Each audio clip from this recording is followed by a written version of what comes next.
अस्सलाम वालेकुम।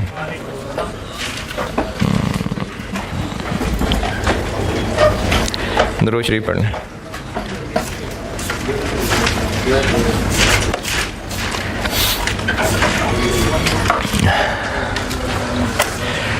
दो टेबल कहे थे कल बनाने को। पहले टेबल का स्टार्टिंग पॉइंट है 220,000 और एंड पे हो सकता है कोई 10, 15, 20, 100 रुपये का फ़र्क हो। नहीं चलें, अगर कोई होता तो इंटरेस्ट में एडजस्ट कर लें और एंड पे 0 हो जाएगा। और इस टेबल में डेट्स होंगी 30 जून 21, 31 दिसंबर 21, 30 जून 22, 31 दिसंबर 22। और दूसरे टेबल का स्टार्टिंग पॉइंट है 250,000, बिल्कुल ठीक है। पहली लाइन में इंटरेस्ट नहीं आएगा और ये भी आखिर में जाके 0 हो जाएगा। ठीक है जी, चलें, गुड।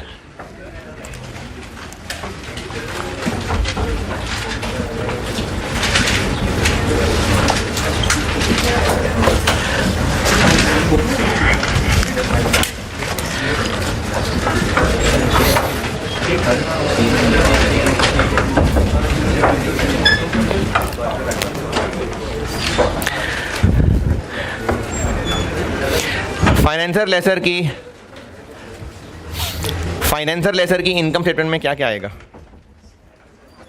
फाइनेंसर लेसर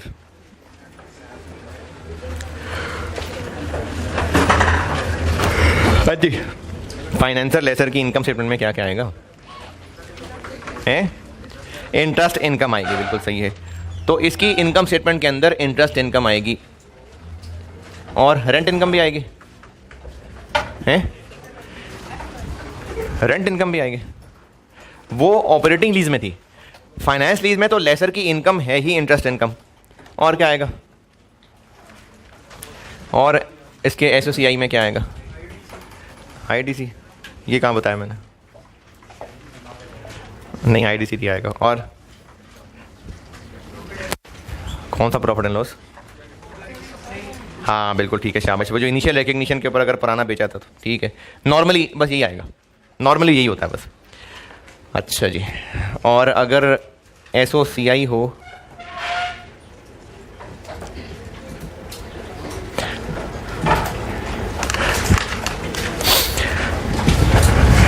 डीलर और मैन्युफैक्चरर लेसर की हैं जी, और अगर डीलर और मैन्युफैक्चरर की एसओसीआई हो तो इसकी अभी जगह रख लें। इस पे 6-7 लाइनें लिखूंगा, रख ले, आधा पेज रख लें। फाइनेंसर लेसर की एसओसीआई में सिर्फ इंटरेस्ट इनकम और डीलर मैन्युफैक्चरर की एसओसीआई, ये अभी जगह खाली छोड़ लें। ये जब डीलर ऐसे बताऊंगा तो फिर भर दूंगा इसको। आधा पेज बहुत, आधा पेज काफ़ी है।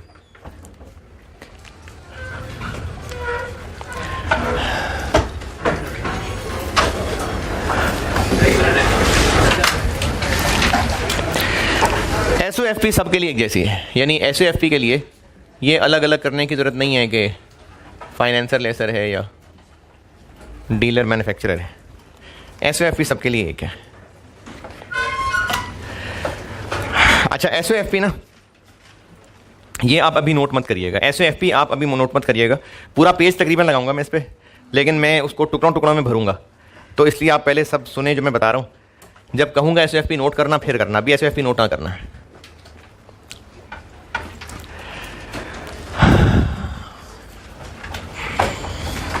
एसओएफपी में क्या आएगा?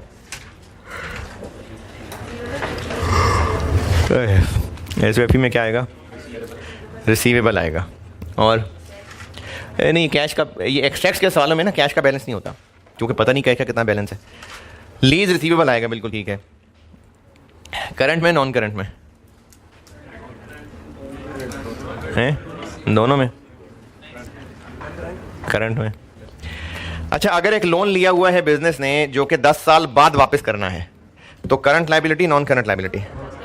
एक लोन लिया हुआ है अगर और 10 साल बाद सारा का सारा वापस करना है तो नॉन करंट है।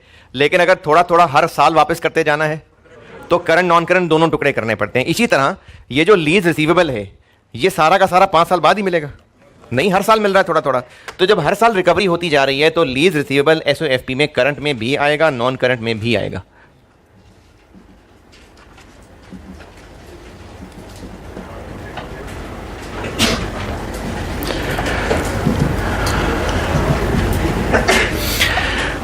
नॉन करंट एसेट्स में भी आएगा और करंट एसेट्स में भी आएगा।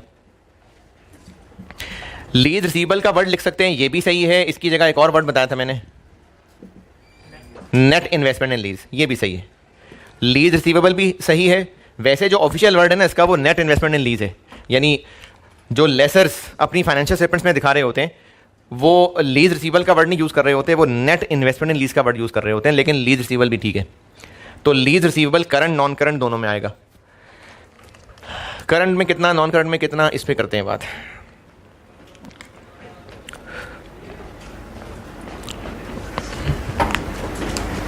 मैंने कहा था एसएफपी नहीं लिखना। ये डन,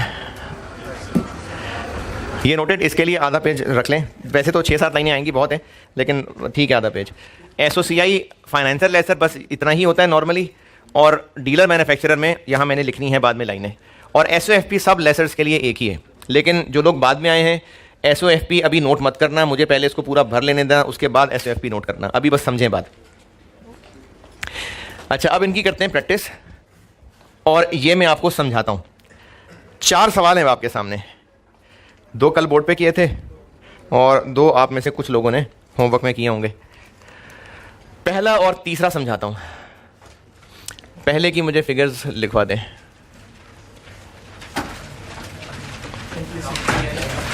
नहीं, टेबल की।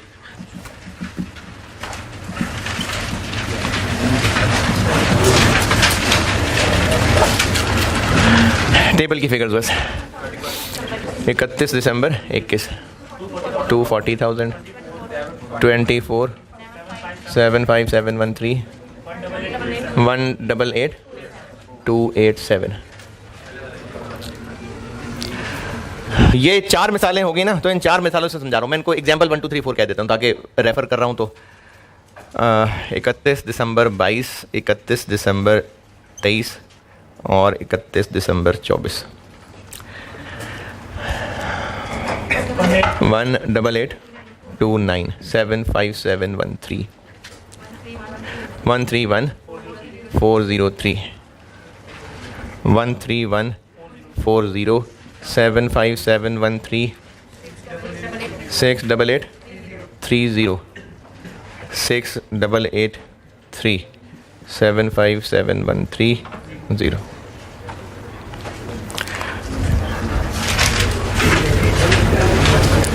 एग्जाम्पल 3 का डाटा बताइएगा। 1 जनवरी 21, नहीं, 30 जून 21, 31 दिसंबर 21, 30 जून 22, 31 दिसंबर 22, 30 जून 23 और 31 दिसंबर 23। 20,000। वो इसमें कौन सा इंटरेस्ट है? हाँ, है, सही है, तीसरा कर रहा हूँ। ठीक है 15, 400, 46, 155, 189, 245, 132, 47, 337, 109, 44, 1211, 26, 8479, 46155, 83450, 5842, 43137, 3020, 46155, 0। हो गया पूरा।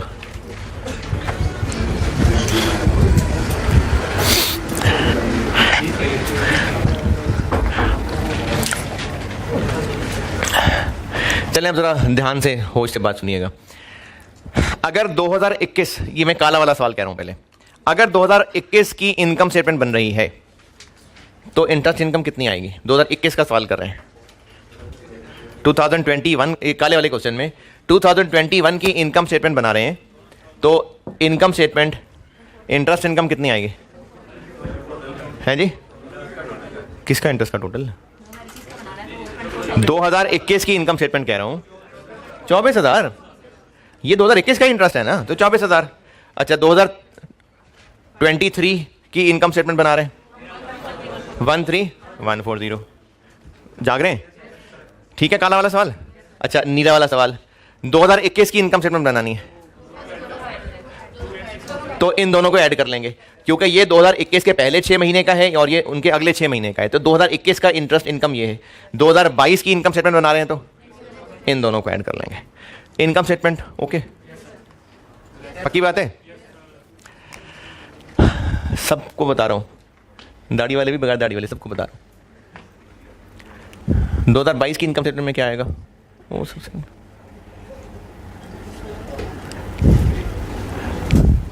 2022 की इनकम स्टेटमेंट में क्या आएगा? सेल्स कितनी आएंगी?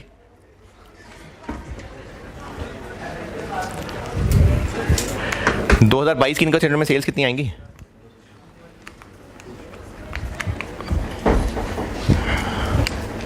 वो सबसे एंड पे। हाँ हाँ, ये मैंने पूछा 2022 की इनकम स्टेटमेंट में सेल्स कितनी आएंगी? हैं? कितनी आएंगी? समझ नहीं आई, मुझे आवाज नहीं आ रही। मैंने पूछा है 2022 की इनकम स्टेटमेंट में सेल्स कितनी आएंगी?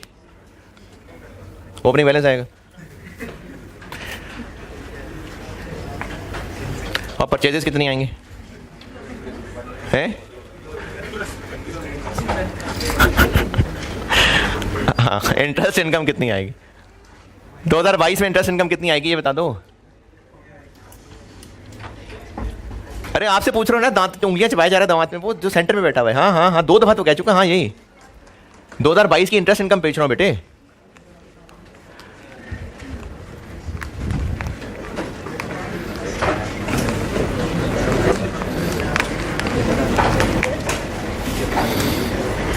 मुंतजर हूं मैं।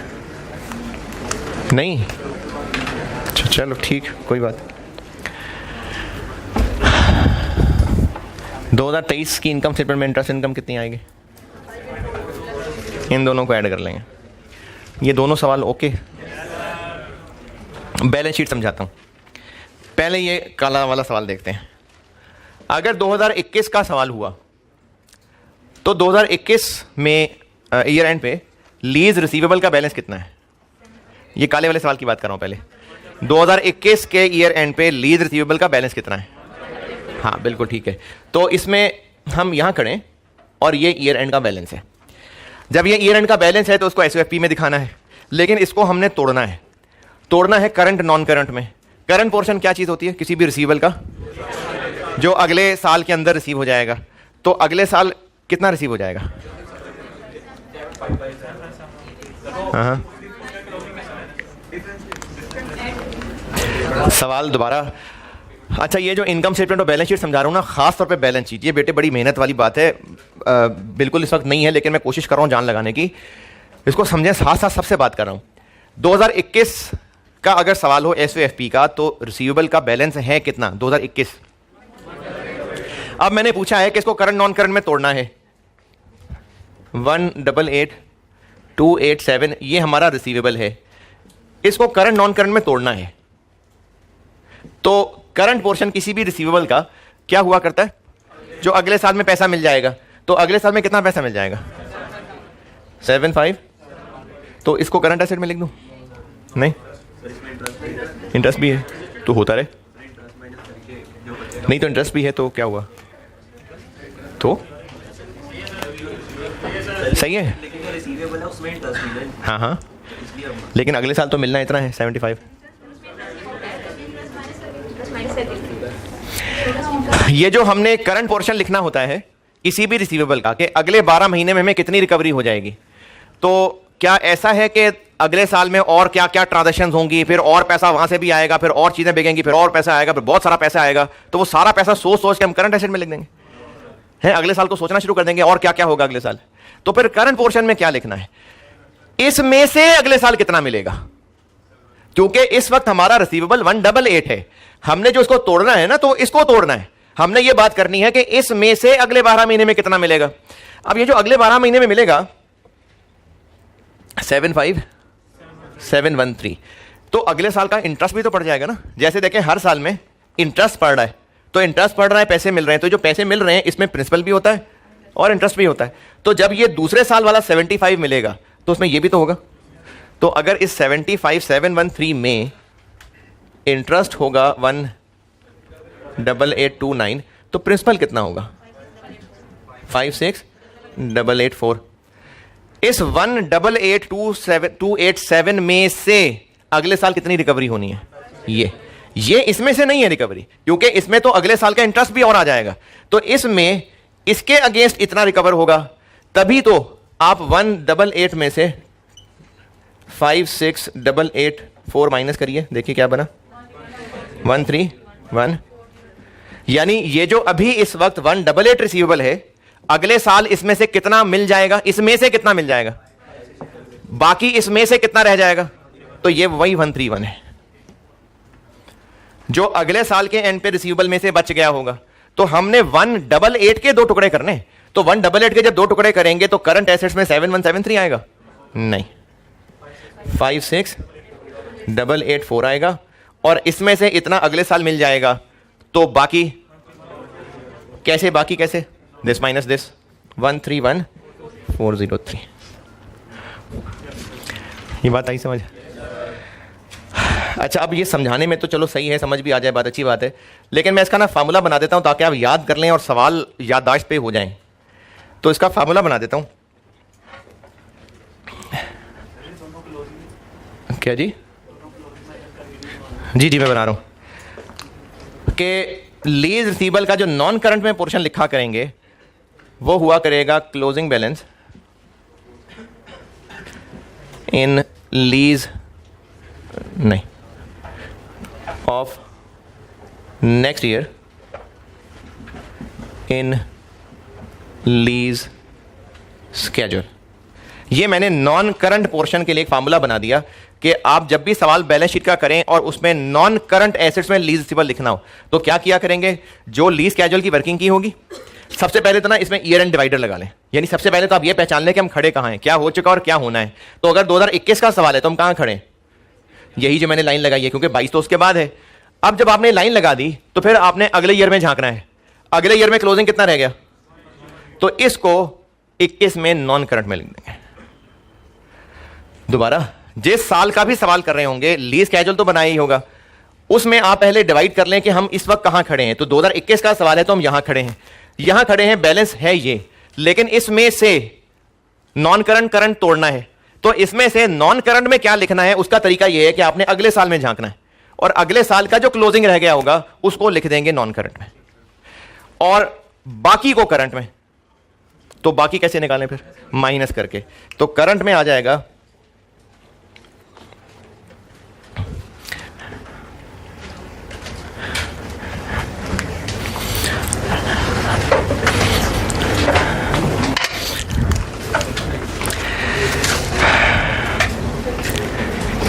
करंट ईयर क्लोजिंग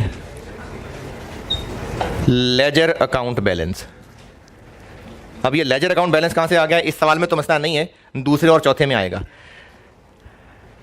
माइनस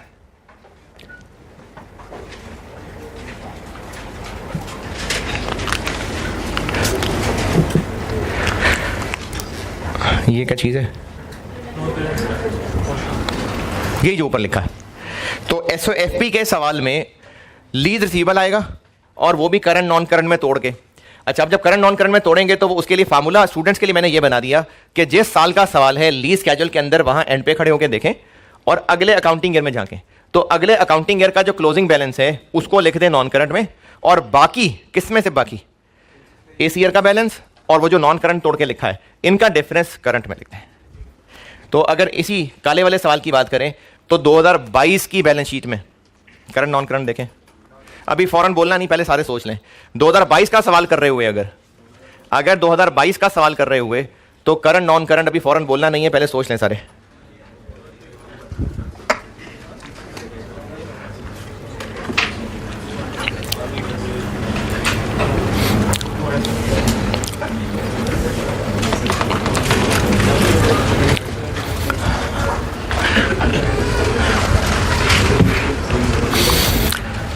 जी 2022 का सवाल कर रहे हो, अगर 22 का सवाल कर रहे होंगे तो हम यहां खड़े होंगे और नॉन करंट में क्या लिखेंगे 68830 और करंट में इन दोनों का डिफरेंस। अच्छा, इसी तरह से ये भी फौरन नहीं बोलना, पहले सब सोच लें। नीला वाला सवाल 2021 की बैलेंस शीट बना रहे हैं, करंट नॉन करंट फिगर्स देखें। नीले वाले सवाल में 2021 की बैलेंस शीट बन रही है, करंट और नॉन करंट की फिगर सब लोग चेक करें।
जाना है कहीं?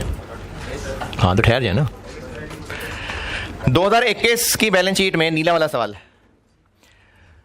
नॉन करंट में कितना आएगा? आप जब यहां ईयर एंड पे खड़े होकर अगले साल झांकेंगे तो अगले साल का क्लोजिंग बैलेंस ये है या इन दोनों को ऐड करना पड़ेगा? ये होगा या दोनों को ऐड करेंगे?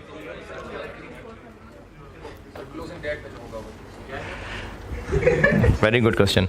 मैंने पूछा है कि हम यहां खड़े हैं तो अगले साल का क्लोजिंग बैलेंस 83 है या इन दोनों को ऐड करके आएगा?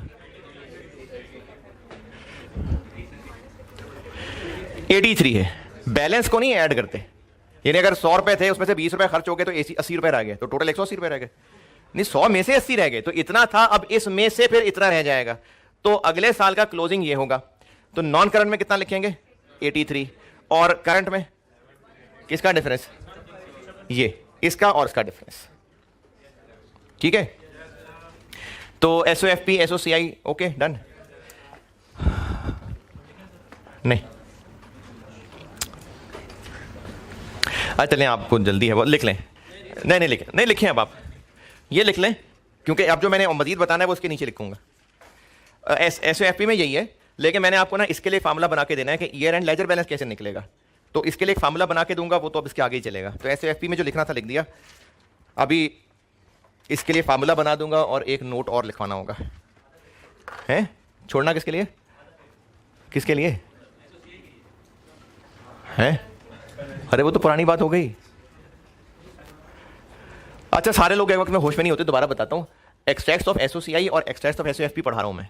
एसओसीआई अगर फाइनेंशियल लेसर है तो नॉर्मली यही आएगा बस, और अगर डीलर मैन्युफैक्चरर लेसर है तो इसको मैंने भी जगह छोड़ी है, आधा पेज इसके लिए छोड़ दें। एसओसीआई वाली बात खत्म। फिर मैंने एसओएफपी बनाई है और ये इतना यहां तक यहां लिख लें, क्योंकि अब जो मजीद बताना है वो इसके आगे ही बताना है।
नोट कर लिया? अरे आस्ता आस्ता किया करें यार।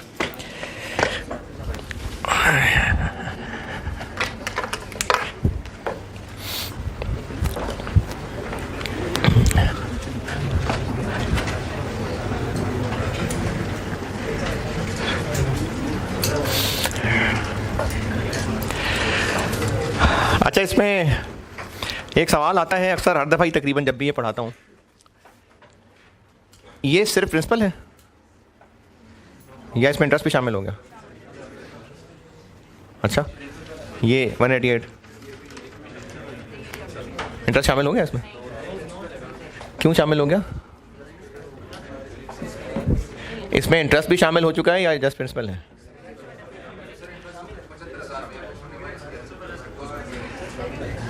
हम तो this plus this minus this करके निकाल रहे थे, तो ये प्लस नहीं हुआ? इसमें ये प्लस हुआ जरूर था, लेकिन पैसे आए वो बहा के ले गया उसको। इसमें इंटरेस्ट नहीं एडेड है, ऐड हुआ था लेकिन मिल गए साथ ही पैसे। तो इसलिए ये मैंने भी यहां करके भी दिखाया था, इधर मिटा दिया मैंने, कि ये जो पैसे मिले इसमें इंटरेस्ट भी है, इंटरेस्ट आया मिल गया खत्म, और ज्यादा पैसे मिले इसमें से भी मजीद रिकवरी हो गई तो थोड़ा सा रह गया। इंटरेस्ट अराइज हुआ था लेकिन पैसे मिल गए, और इतने ज्यादा पैसे मिले कि वो प्रिंसिपल भी रिकवर होते होते होते खत्म हो रहा है, तो इसके अंदर इंटरेस्ट नहीं है इंक्लूडेड।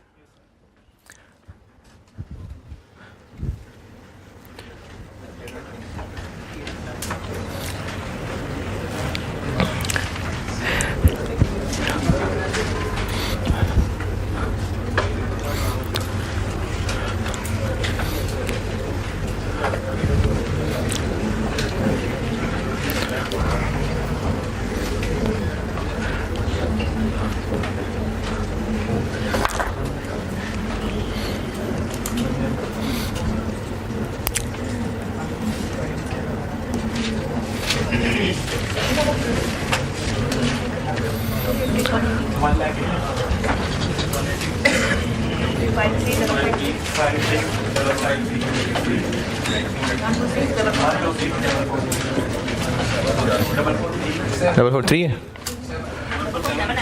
7 ही है यार।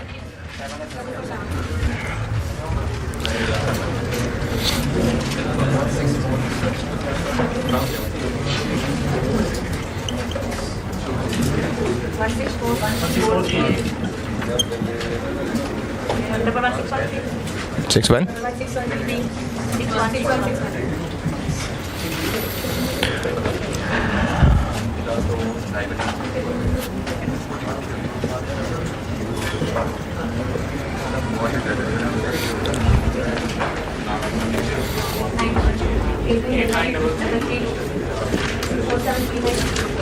47 39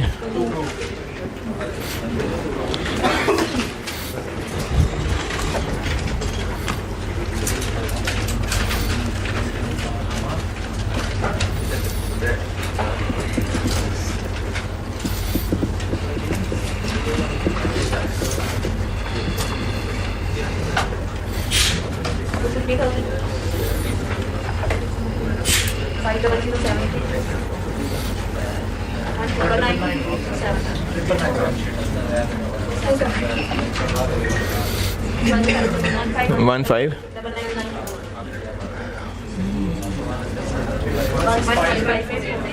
5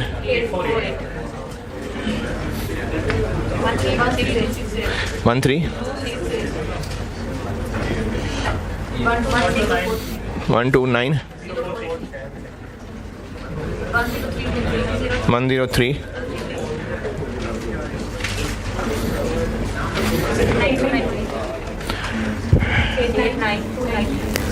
2 9 3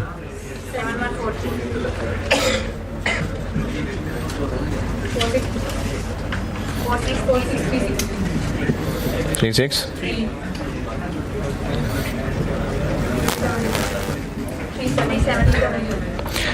3 7 0 9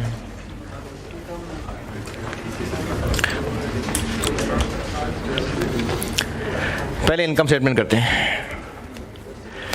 काला वाला सवाल, 2021 की इनकम स्टेटमेंट, 2021 की इनकम स्टेटमेंट, काला वाला सवाल। इंटरेस्ट इनकम क्या आएगी? 0 आएगी। 2021 की इनकम स्टेटमेंट में इंटरेस्ट इनकम कितनी आएगी?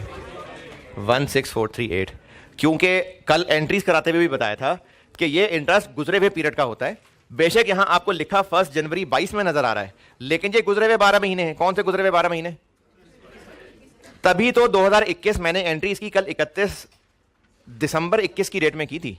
तो 21 का इंटरेस्ट है तो 31 दिसंबर 21 की डेट डाली थी ना। तो इनकम स्टेटमेंट में 2021 की इनकम स्टेटमेंट इंटरेस्ट इनकम कितनी आएगी? 16,438। 2023 की इनकम स्टेटमेंट में, 2023 की इनकम स्टेटमेंट में 6161। 2024, लेकिन 2024 में एसेट तो इस्तेमाल हो रहा है। बेशक 2024 में एसेट इस्तेमाल हो रहा है, लेकिन 2024 के शुरू में सारे पैसे दे देगा लैसी, तो इंटरेस्ट ही नहीं रहेगा। तो इस सवाल के अंदर बेशक अगली डेट में लिखा इंटरेस्ट नजर आ रहा है, लेकिन है ये गुजरे हुए पीरियड का। तो काला वाला सवाल इनकम स्टेटमेंट ओके। चले नीला वाला सवाल, 2021 की इनकम स्टेटमेंट, 2021 की इनकम स्टेटमेंट।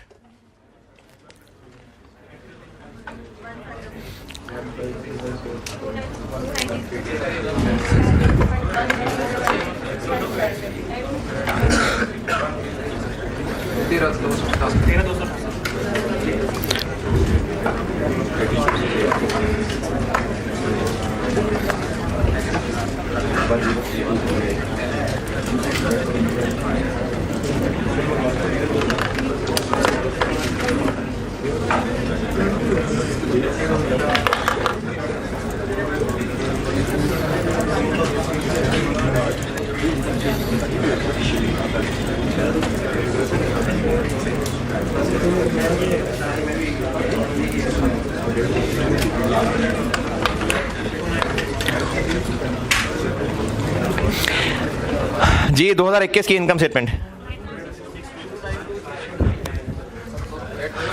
इन दोनों को ऐड करना पड़ेगा, क्योंकि जो 1 जनवरी 21 नहीं 1 जुलाई 21 की डेट में लिखा नजर आ रहा है, ये 2021 के पहले 6 महीने का है, और जो 1 जनवरी 22 की डेट में लिखा नजर आ रहा है, ये असल में 2021 के आखिरी 6 महीने का है। तो 2021 की इनकम हो जाएगी ये, 2022 की इनकम स्टेटमेंट ये दो। Okay, income statement done. Income statement में क्या होगा कि आप लोग लीज कैजुअल से इस चीज को जहन में रखते हुए कि इंटरेस्ट गुजरे हुए पीरियड का होता है, पेमेंट एंड ऑफ ईयर है ना, तो पहचानना आसान है, एडवांस है या फिर कुछ अर्से बाद पढ़ा होगा अकाउंटिंग ईयर मिसमैच, तो थोड़ा सा मुश्किल होता है ढूंढना। अदरवाइज अगर payment at end of year है तो उसमें क्लियरली लाइन में नजर आ रहा होता है, लेकिन अगर पेमेंट इन एडवांस है तो फिर वो अगली लाइन में नजर आ रहा होता है। तो 2021 की इनकम स्टेटमेंट में ये चारों सवालों की फिगर्स ओके है ना। बैलेंस शीट पे आते हैं, काला वाला सवाल, 2021 की बैलेंस शीट में खड़े हैं, 2021 की बैलेंस शीट बना रहे हैं। इस टेबल में हम कहां हैं इस वक्त? पहली लाइन के नीचे या दूसरी लाइन के नीचे? 2021 की बैलेंस शीट बना रहे हैं।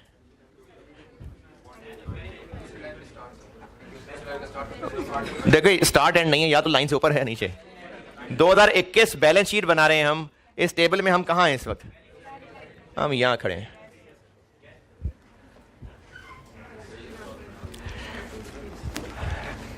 तो बैलेंस फिर ये है। अब हमें तोड़ना पड़ेगा करंट नॉन करंट में। अगले साल में कितना मिल जाएगा?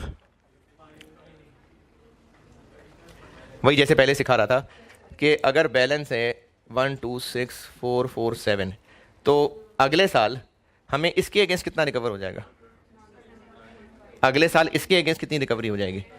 553 मिलेगा इसमें से? नहीं, इसमें तो इंटरेस्ट भी होगा, तो इसके अगेंस्ट कितना रिकवर होगा? 37,115। बाकी क्या रह जाएगा? 89,332।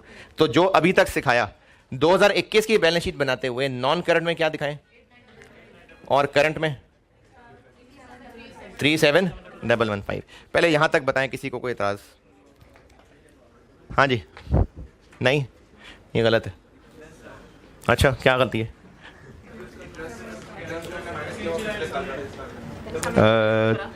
तो हाँ हाँ, ईयर एंड का नहीं है, ईयर एंड का क्यों नहीं है?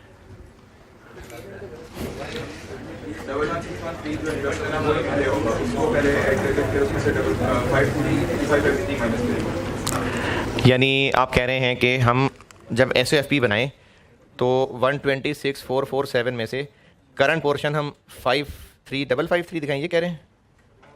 नहीं, अच्छा ये यही ठीक नहीं है, इसमें इंटरेस्ट ऐड कर लूँ? अच्छा आप बताएं, आप क्या करूँ? नहीं आप बताएं ना, मैं देखता हूँ आप सही पहुँच पा रहे हैं कि नहीं पहुँच रहे। ये जो नीला नीला यहाँ किया ये गलत है, हैं? क्या क्या? नहीं हम यहाँ खड़े हैं ना, तो अगले साल ये मिलना है, ये तो उससे अगले साल मिलना है, ये मिलना है अगले साल, इसमें से तो यही मिल रहा होगा। नॉन करंट कितना? 8450। अच्छा, और करंट?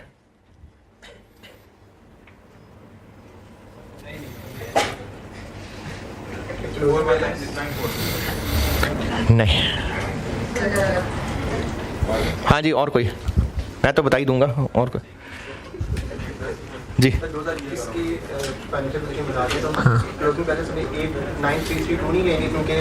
वो अगर 22 का ओपनिंग है तो 21 का क्लोजिंग है। 22 का ओपनिंग तो नहीं है ये कब मिलेगा? ये 53 किस दिन मिलेगा? 22 में मिलेगा ना, तो 22 में मिलेगा, ये मिलेगा तो इतना बचेगा, तो ये 21 का क्लोजिंग ये तो नहीं है, ये तो इतना मिलने के बाद होगा, और ये 22 में मिलेगा, 21 में थोड़ी मिल जाएगा ये। जी कर दिया, वो ये बन रहा था, फिर अरे वो तो उससे भी अगले साल की है भाई, लेकिन अगले साल ये पेमेंट है, ये तो उससे भी अगले साल है, ये तो 23 में चली जाएगी, अगले साल तो ये पेमेंट होनी है। हाँ है,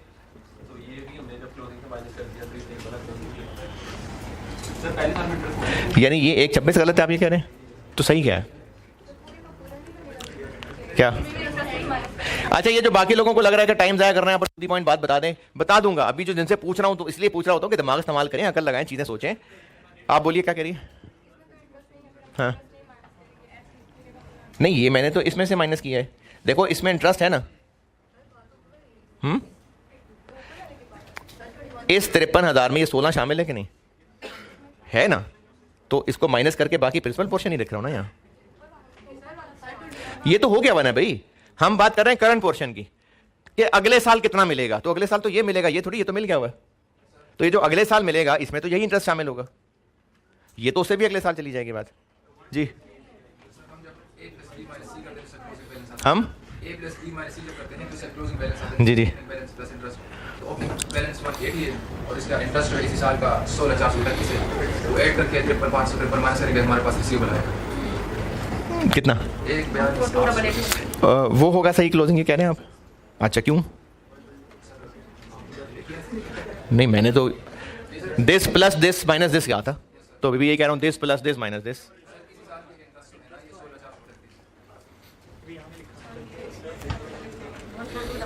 अच्छा फिर आगे करंट नॉन करंट कितना बताएं?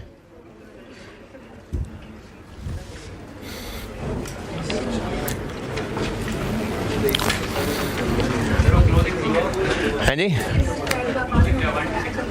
क्लोजिंग सही है 1 to 6, वही तो पूछ रहा हूँ ना, क्या ठीक क्या होगा फिर क्लोजिंग? नहीं समझ आई बात, क्या करूं? 180 में से वो तो देखो 53,000 तो मिल गया हुआ है 2021 में, तो 180 तो रहा ही नहीं है। अच्छा चलो ठीक है, मान लिया, 2-3 और लोगों ने भी बता दिया, 142,885, चलो मान लिया। करंट नॉन करंट कैसे? हाँ, इसमें से करंट कितना, नॉन करंट कितना? अच्छा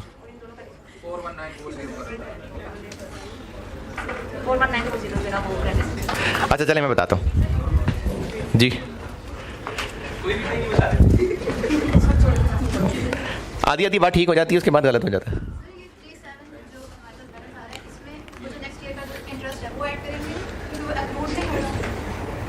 वो तो ये वाला कि ये वाला? अरे तो फिर 1.5 साल, उससे भी अगली बात है, ये कहाँ से एक्रू हो रहा है अभी?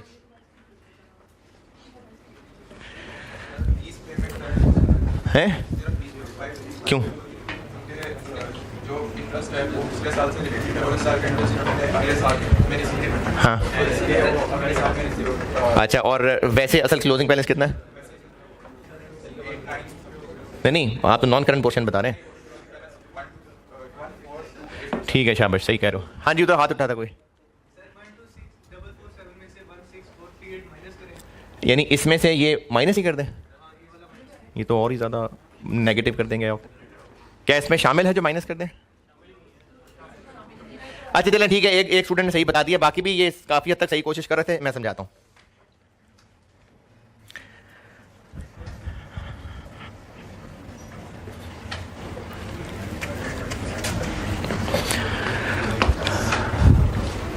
इनकम स्टेटमेंट सब नोटेड ना?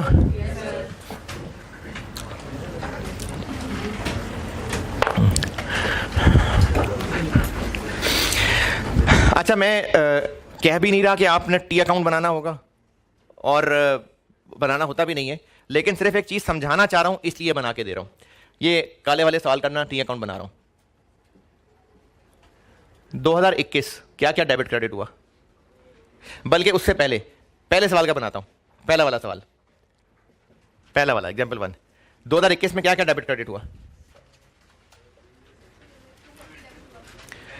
1 जनवरी 21 को 240 डेबिट हुआ था। फिर 31 दिसंबर 21 को 24,000 डेबिट हुआ था। फिर 31 दिसंबर 21 को 75713 क्रेडिट हुआ था। तो 31 दिसंबर 21 सीडी क्या आ गया? 1। अच्छा, एक तो है जो उस टेबल में 188 आ रहा है, ये इसी का सीडी निकालें ना। इसका सीडी देखें कितना आ रहा है, यही आ रहा है।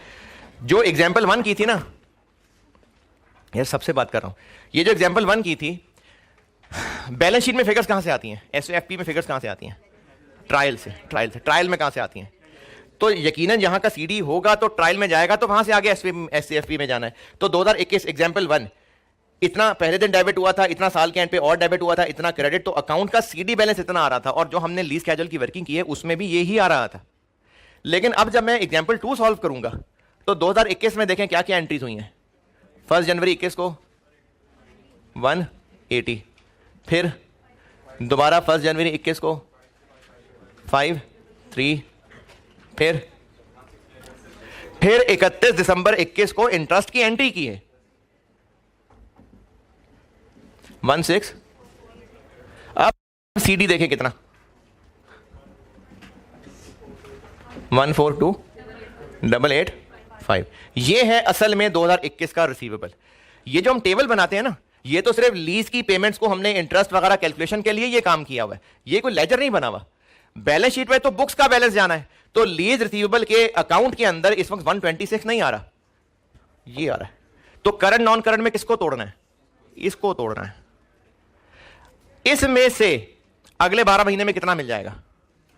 इसमें से, अच्छा अब देखिए, इसमें 16,000 भी शामिल हो गया ना, तो वो जो अगले साल ये मिलेगा, इसमें 16 शामिल है ना, और वो 16 हमने इसमें ऐड कर दिया, तो वो जो 16 हमने इसमें ऐड कर दिया, तो 53,553 इसी के अगेंस्ट सारा रिकवर हो रहा होगा।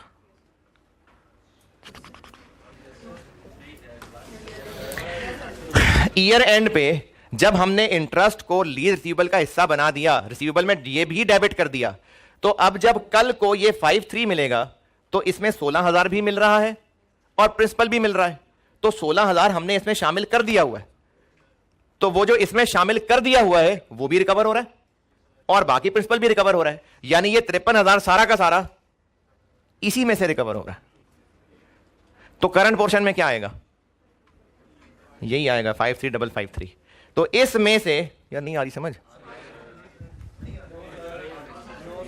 अच्छा चलें, जो जाग रहे हैं और वाकई सुनना चाह रहे हैं, वाकई, एक है जो एहसान करके बैठे होंगे, वो नहीं, उनके तो जज़ा अल्लाह ही देंगे, जो वाकई सुनना चाह रहे हैं, जो वाकई पढ़ना चाह रहे हैं,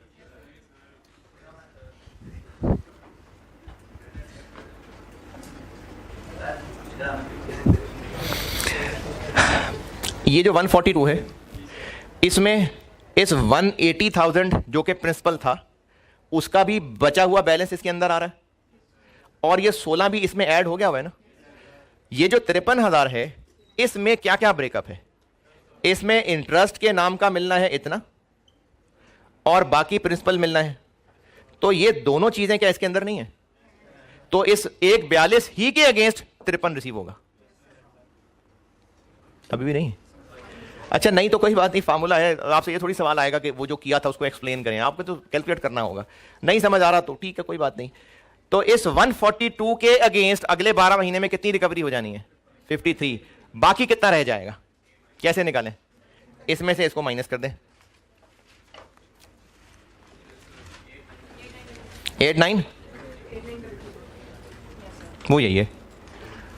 तो अब इसके लिए फार्मूला क्या बना के दूं? फार्मूला बना देता हूं।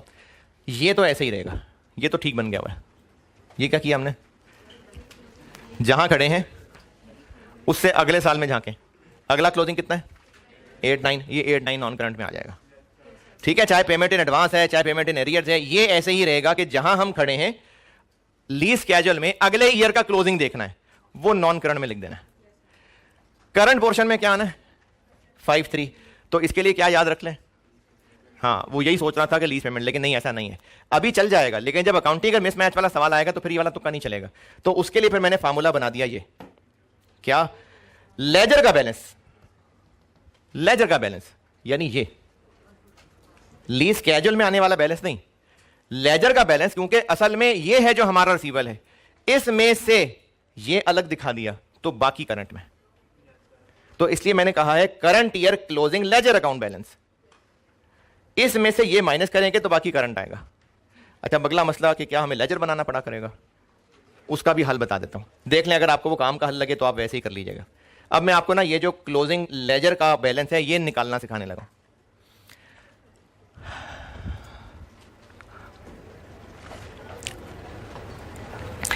लीज कैजुअल के अंदर नजर आ रहे बैलेंसेस और ये जो मैंने लिखा है current year closing ledger account balance, इसका फर्क समझ आया? हैं, जाग रहे हैं? ये जो मैंने कहा है कि लेजर वाला बैलेंस, ये बात ओके? अब ये लेजर वाला बैलेंस कैसे निकाल दें, इसके लिए भी आपको फार्मूला बना देता हूं। ये बैलेंस शीट का फॉर्मेट लिख लिया ना, इसी के नीचे लिख लें बेशक कि ये जो ईयर एंड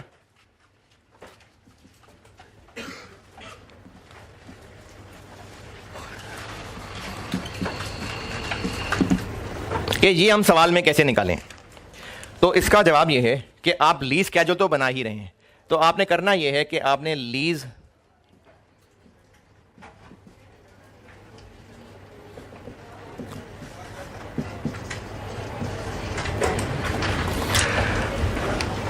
कैजुअल से करंट ईयर का क्लोजिंग बैलेंस लेना जो कि 126 और इसमें प्लस कर देना है इंटरेस्ट इनकम पोर्शन ऑफ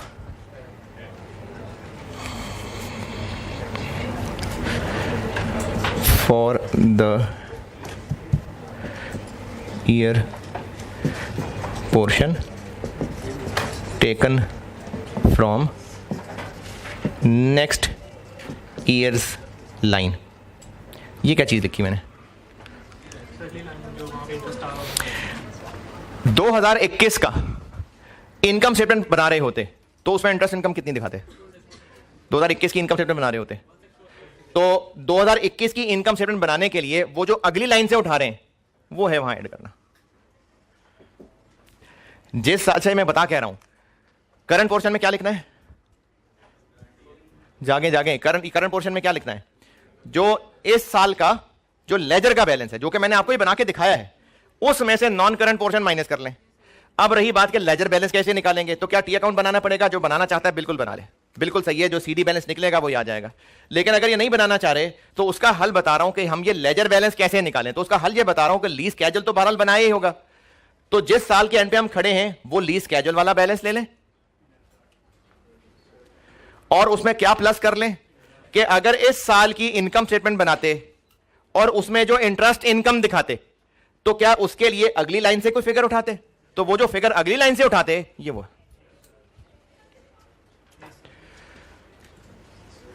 वो नीला वाला सवाल देखते हैं।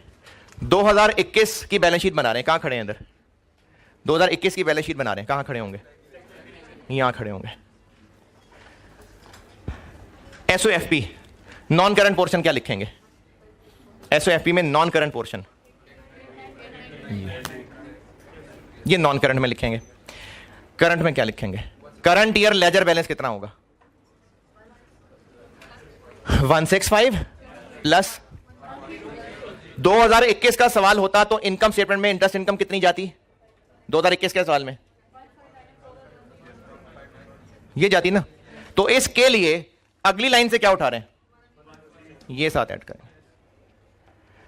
क्योंकि हम एंट्री कर रहे होंगे 31 दिसंबर के ऊपर, इस अमाउंट से एंट्री कर रहे होंगे जो अगली लाइन से हम उठा रहे हैं। तो ईयर एंड का लेजर बैलेंस निकालना है तो बेशक आप टी अकाउंट बना लें, अगर नहीं तो डायरेक्टली बता रहा हूं कि जो ईयर एंड जहां हम खड़े हैं लीज कैजुअल से क्लोजिंग बैलेंस लें, उसमें क्या प्लस कर लें जो अगली लाइन से हम लोग इंटरेस्ट इनकम में शामिल कर रहे थे टुकड़ा। लेकिन यह मसला कब करना पड़ेगा? जब एडवांस वाला सवाल है तो, या फिर आगे चल के अकाउंटिंग के मिसमैच बताना है मैंने, तब वो वाला सवाल हो, इनमें मसला आएगा। अदरवाइज अगर payment at end of period है तो फिर मसला ही कोई नहीं है। लेजर बैलेंस वाली बात आई समझ? तो करंट पोर्शन में हम दिखाएंगे जो करंट ईयर का लेजर बैलेंस है उसमें से माइनस जो ऊपर नॉन करंट पोर्शन में दिखाया हुआ है। ये एसओएफपी है। और ये कैसे निकालेंगे वो मैंने आपको ये बना दिया। और एसओएफपी के लिए एक नोट लिखाऊंगा, लेकिन वो अभी एक दो वैरायटियों के बाद, तो यहीं पर ही ना कुछ 4-5 लाइनें चाहिए होंगी मुझे कम से कम।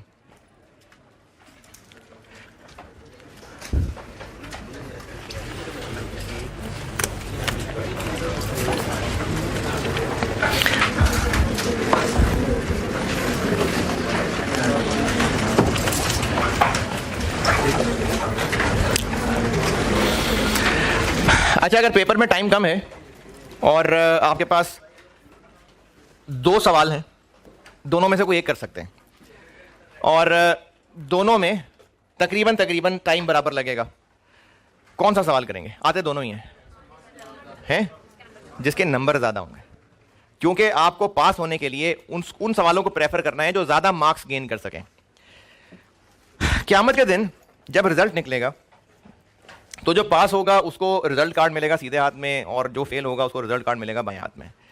और पास फेल का जो फैसला है ना, वो अमाल की काउंटिंग से नहीं होगा, अमाल के वेट से होगा, और इनमें फ़र्क है।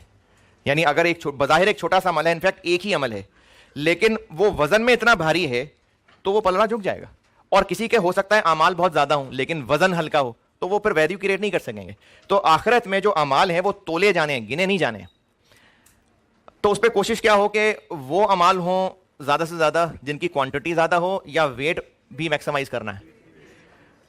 तिरमिज़ी 2003 सैयदना अबू दरदा रज़ियल्लाहु तआला अन्हु से रिवायत है कि मैंने नबी अकरम सल्लल्लाहु अलैहि वसल्लम को फरमाते हुए सुना, मीज़ान ये जो एंड पे तराजू होगा, हुस्ने इखलाक से ज़्यादा भारी कोई चीज़ ना रखी जाएगी। यानी जो सबसे भारी चीज़ होनी है वो हुस्ने इखलाक है, और यकीनन अच्छे इखलाक वाला शख्स। अच्छा, ये मैं आगे पूरा करता हूँ। मैं टीचर हूं और सब क्लास के स्टूडेंट्स एक जैसे नहीं होते। कोई स्टूडेंट्स हैं जो टीचर को ज़्यादा पसंद होते हैं। अच्छा, वो जो स्टूडेंट्स जो ज़्यादा पसंद होते हैं टीचर को, वो अच्छा पढ़ने वाले, मेहनती, ये ज़्यादा पसंद होंगे। उसके अलावा कुछ ऐसे भी हो सकते हैं जो अदब में बहुत ज़्यादा हैं, वो भी बहुत ज़्यादा पसंद। यानी जितना किसी स्टूडेंट ने अच्छा स्कोर करके टीचर के सामने रेपुटेशन बनाई होगी, जो ज़्यादा अदब वाला होगा उसने भी शायद वो रेपुटेशन बना ली हो। लेकिन इसका मतलब है कि उसके लिए वो पढ़ाई की रिप्लेसमेंट होगी, वो पढ़े ना, खैर है नहीं, पढ़ाई करनी है। वो तो अजर के एतबार से है कि अदब भी इतना लेवल बढ़ा देगा स्टूडेंट का जो 100% मार्क्स लेना है। तो यही हदीस आगे चल रही है। और यकीनन अच्छे अखलाक वाला शख्स रोज़ेदार और नमाज पढ़ने वाले का दर्जा पा लेता है। तो इखलाक की इतनी इंपॉर्टेंस है। कल मुलाकात होगी इंशाअल्लाह।